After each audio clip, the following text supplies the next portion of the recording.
नमस्कार, MP18 news में आपका स्वागत है। मैं हूं आपके साथ अनिल विश्वकर्मा।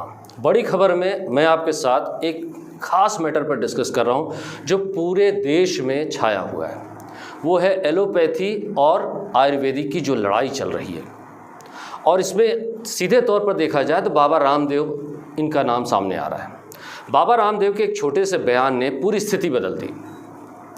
बाबा रामदेव का कहना जो था और फिर उन्होंने अपने बयान को दूसरे तरीके से भी लिया। हालांकि योग गुरु बाबा रामदेव जी के बारे में कहा जाए तो पूरी दुनिया आज उनकी कायल है। योग की जो परंपरा उन्होंने प्रारंभ की थी वो घर घर तक पहुंची। मैं आपको बता दूं कि योग जो था पहले केवल घरों तक सीमित था, कुछ जगहों तक सीमित था। अब योग जो है एक एक घर के अंदर, एक एक व्यक्ति के अंदर पहुंच चुका है। यहाँ तक विदेश के अंदर भी पहुंच चुका है। पहले किताबों में सीमित था। अब बात करता हूँ एलोपैथी की।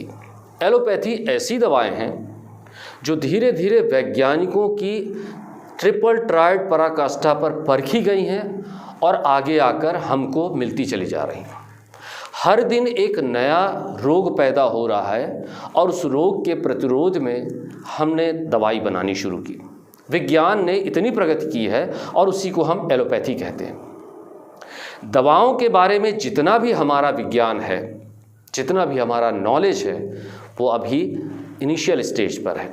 इसी बात को लेकर बाबा रामदेव ने कहा कि एलोपैथी जो है वो बिल्कुल ठीक नहीं है, कारगर नहीं है। हम यानी कि बाबा रामदेव ने कहा कि मेरे दिव्य फार्मेसी जो हमारी चलती है उसमें जो आयुर्वेद है, आयुर्वेद से हम जो दवाएं बनाते हैं, अलग अलग जड़ी बूटियों से जो दवाएं बनाते हैं, उससे हम 52 प्रकार के अलग अलग तरह के रोगों को ठीक कर सकते हैं और पूरी तरह ठीक कर सकते हैं। उन्होंने कहा कि इसके साइड इफ़ेक्ट्स भी नहीं हैं। एलोपैथी की जब बात आई तो एलोपैथी में कई डॉक्टर्स हमको भी कह रहे हैं, मीडिया पर आकर भी कह रहे हैं और सीधी लड़ाई अब हो रही है। अगर एलोपैथी इतना ही ख़राब है तो भारत सरकार उसको बंद कर दे। उन्होंने कहा कि अगर एलोपैथी से हम साइड इफ़ेक्ट्स देते हैं, एलोपैथी दवाएं सही नहीं हैं, केवल आयुर्वेद से सारे इलाज हो रहे हैं, तो भारत सरकार को ये उन्होंने अनुरोध किया है कि एलोपैथी का लाइसेंस बंद कर दीजिए, एलोपैथी दवाएं बनना बंद कर दीजिए। अब केंद्रीय स्वास्थ्य मंत्री हर्षवर्धन सिंह ने इस पर बात करते हुए कहा कि रामदेव जी ने जो भी बातें कही है इस पर उन्हें माफ़ी मांगनी चाहिए और अपने शब्द वापस लेना चाहिए। और ICMR जैसे बड़े संस्थानों ने, उनके बड़े जो डॉक्टर्स हैं, उन्होंने इस पर बाकायदा FIR दर्ज करा दी है। ये लड़ाई धीरे धीरे बढ़ती जा रही है। एलोपैथी क्या है आखिरकार, मैं आपको ये बताता हूँ और ये डॉक्टर्स भी आपको बता रहे हैं कि एलोपैथी आखिरकार किस तरह की दवाइयों पर काम करती है, किस तरह से उस पर दवाइयाँ बनती हैं, किस तरह से मरीजों को उससे ठीक किया जाता है। और ये बात तो फैक्ट है कि जब हम बिल्कुल मुहाने पर मरीज बीमारी के खड़े होते हैं तो वहाँ पर एलोपैथी ही हमारा साथ देती है। यानी कि तुरंत रिकवरी चाहिए तो एलोपैथी काम करती है। इस कोरोना काल में भी एलोपैथी ने हमें पूरा सहारा दिया है। तो सुनिए इनकी बातें, उसके बाद मैं फिर आपसे रूबरू होऊंगा।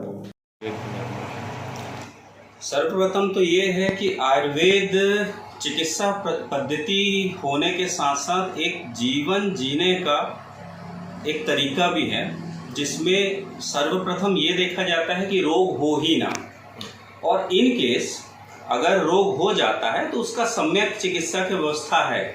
जैसे कि एक श्लोक भी बोला गया है, स्वास्थ्य स्वास्थ्य रक्षण आतुरस्य विकार प्रशमनम च। इसका सीधा सीधा उद्देश्य यही होता है ना।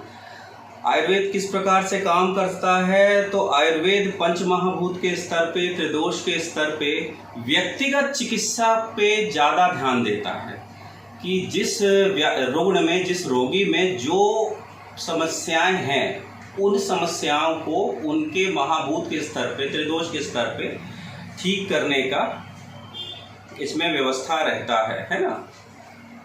सामान्य तौर पे आयुर्वेद दवाइयों के साइड इफ़ेक्ट नहीं होते हैं और चिकित्सक के निगरानी में आयुर्वेद औषधियाँ तो निरापद ही हैं, ठीक है। उस पे भी रस औषधियों में साइड इफ़ेक्ट्स होने के चांसेस हो सकते हैं, क्योंकि उष्ण तीक्ष्ण व्यवायी विकासी होती बहुत तेज़ी से काम करती हैं और जाहिर सी बात है तलवार जितना तेज रहेगा तो उतना हो सकता है ना।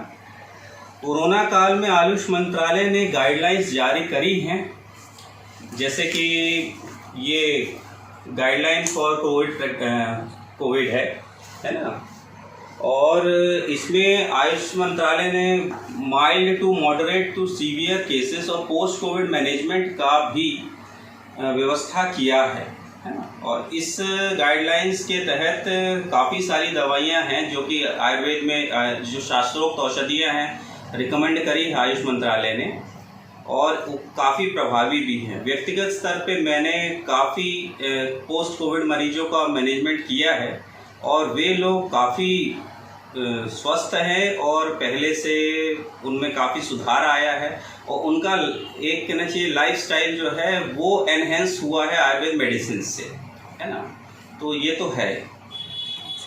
तो आपने सुना कि डॉक्टर साहब ने क्या कहा, यानी एलोपैथी अपनी जगह अपनी तरीके से बहुत ही विश्वसनीय है, यानी कि कई बार परिशोधक रूप से चूहों पर प्रयोग किए जाते हैं, खरगोश पर प्रयोग किए जाते हैं, उसके बाद इंसानों पर प्रयोग किए जाते हैं, यानी ये जो वैक्सीन बन रही है ये भी यही काम कर रही है, इसी तरह से किया गया। अब मैं बात कर रहा हूँ आयुर्वेद की। आयुर्वेद जो है वो अपने तरह की अलग दवाइयाँ है। उनका कहना है कि हमारे दवाइयों को लेने के बाद आप साइड इफ़ेक्ट्स कुछ नहीं है। गंभीर से गंभीर बीमारियों के, यहाँ तक कि कैंसर नामक बीमारी को भी बाबा रामदेव दावा करते हैं कि हम इससे ठीक कर सकते हैं। डायबिटीज़ है, बहुत सारे उन्होंने नाम सुझाए। आखिर आयुर्वेद में ऐसा क्या है कि वो ये दावा करते हैं? आइए सुनते हैं। एलोपैथी जो ये वर्ग है, ये शब्द आया कहाँ से और किस तरह से इसका डेवलपमेंट हुआ? देखिए, एलोपैथी तो एक्चुअली मॉडर्न मेडिसिन है। ये अभी जो हम लोग सुन रहे हैं, जो रामदेव आयुर्वेद और एलोपैथी और ये अभी हर चीज़ एक ही चीज़ काम कर रही, that is for the humanity. हम लोग जितने ठीक, चाहे आयुर्वेद से ठीक हो सकते हैं, चाहे एलोपैथ से ठीक हो सकते हैं, चाहे किसी भी चीज़ से ठीक हो सकते हैं, चाहे भगवान के आशीर्वाद से ठीक हो सकते हैं। एट द एंड हम लोग को पेशेंटों को ठीक करने की चीज़ होना चाहिए। पर हाँ, मैं ये कह सकता हूँ कि एलोपैथ की जो भी चीज़ रिसर्च होती है, जो भी पेपर्स आते हैं, वो एक ट्रायल के बाद आते हैं। और ट्रायल ऐसा नहीं कि एक आदमी पे ट्रायल हो गया, 2 आदमी पे, it needs a lot of people. जैसे अभी हम लोग की कोवैक्सीन आई तो पहले ट्रायल हुई, ट्रायल के बाद अभी स्पुतनिक जब तक ट्रायल नहीं हो पा रही थी तब तक लॉन्च नहीं करी। ऐसा नहीं कि यूरोप में लॉन्च हुई। तो हर चीज़ का अपना एक ध्येय रहता है। बोलना बहुत आसान रहता है, ये ख़राब है, ये अच्छा, बहुत आसान चीज़ है। पर यह है कि कितनी मेहनत इस पे लग जाती है। किसी भी डॉक्टर की अपनी ज़िंदगी, चाहे आयुर्वेद का डॉक्टर हो, चाहे होम्योपैथ का, चाहे एलोपैथ का हो, कितनी मेहनत, कितनी जद्दोजहद के बाद करके वो लोगों की सेवा के लिए आता है। तो बड़ा दुख लगता है कि कोई भी आदमी किसी को आकर कह दे कि ये ख़राब है।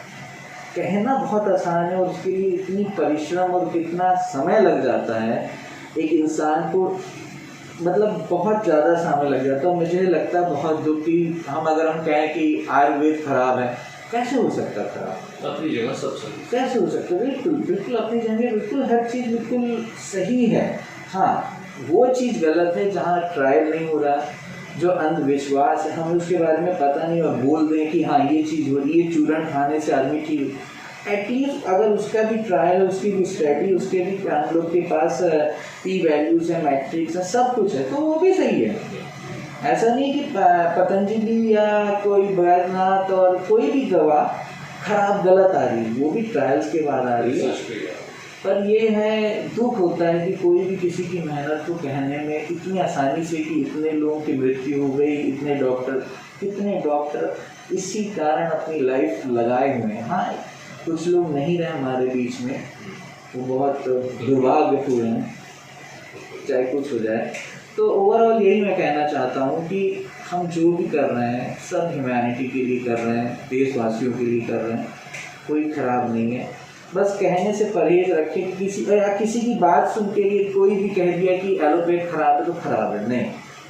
सबका अपना मनन चिंतन होना चाहिए समाज के लिए और देखना चाहिए कितनी मेहनत कर रहे हैं हम लोग एक अच्छी रिपोर्टिंग के लिए, एक अच्छे पैथोलॉजी के लिए, एक अच्छे डायग्नोसिस के लिए इतनी दवाएं इतनी आसान इतने छोटे पीरियड में अगर आई हैं तो बहुत मेहनत का परिणाम है।